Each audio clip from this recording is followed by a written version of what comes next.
The Cold War was a struggle between the US and USSR that wasn't actually a war. Because each side was afraid they'd wipe each other out with nukes, they resorted to more underhand and sometimes ridiculous methods to gain an advantage. And sometimes, one of them was so incompetent it was hilarious. In 1950, the US Air Force developed the B-58 Hustler, a bomber capable of traveling at Mach 2, twice the speed of sound. Because this plane was so fast, the typical ejection seat system could not be used safely. So the US Air Force came up with a new system. The pilot would pull the ejection handle and a capsule would form around him, then eject out of the plane.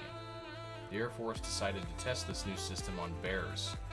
The bears would be drugged and strapped into the seat of the plane, then be ejected from the seat mid-flight.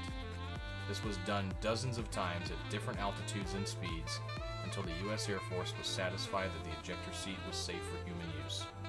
Unfortunately for the bears, while they all survived with only minor injuries, they were later euthanized and dissected.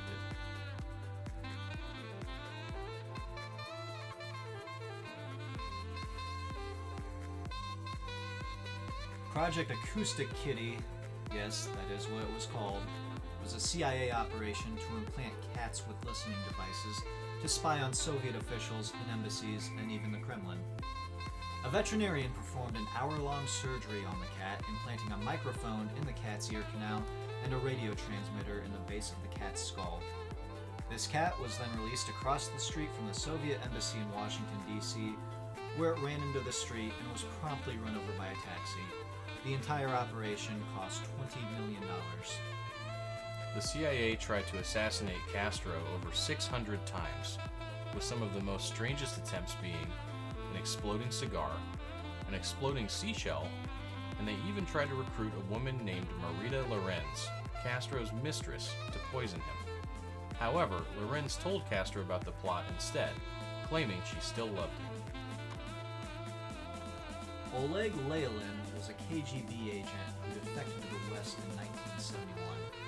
His reason, he got pulled over for drunk driving in London on the morning of August 31st.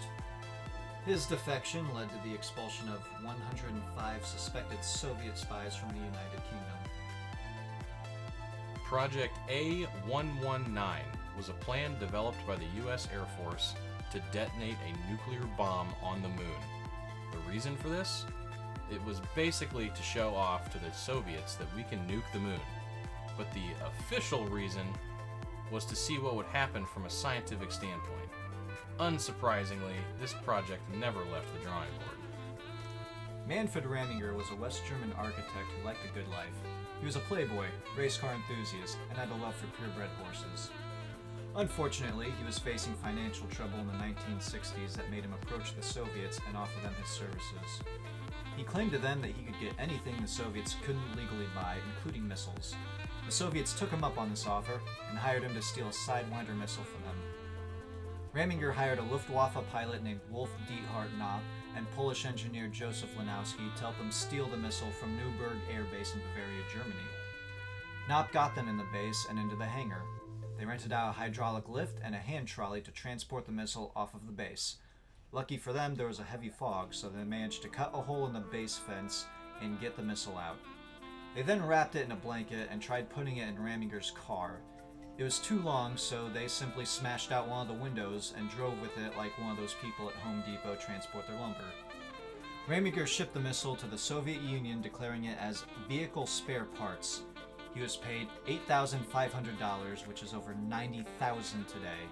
The only reason they got caught is because Knopp got drunk in a bar and bragged about the heist. Pepsi was one of the few Western products that was allowed to be sold in the Soviet Union.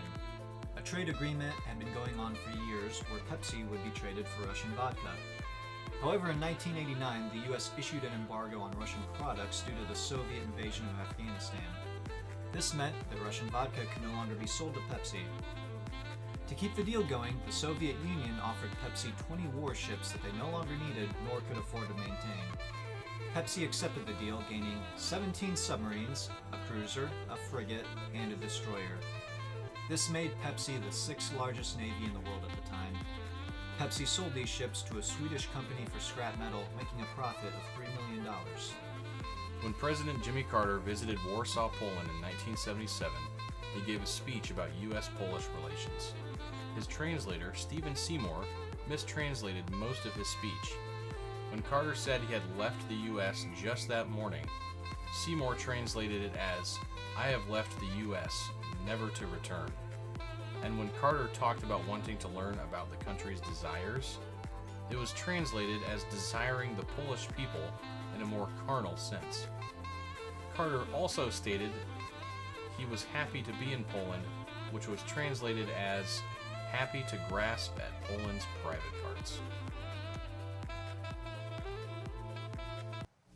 When I left the United States this morning, but from the interpreter it came out, "When I abandoned the United States."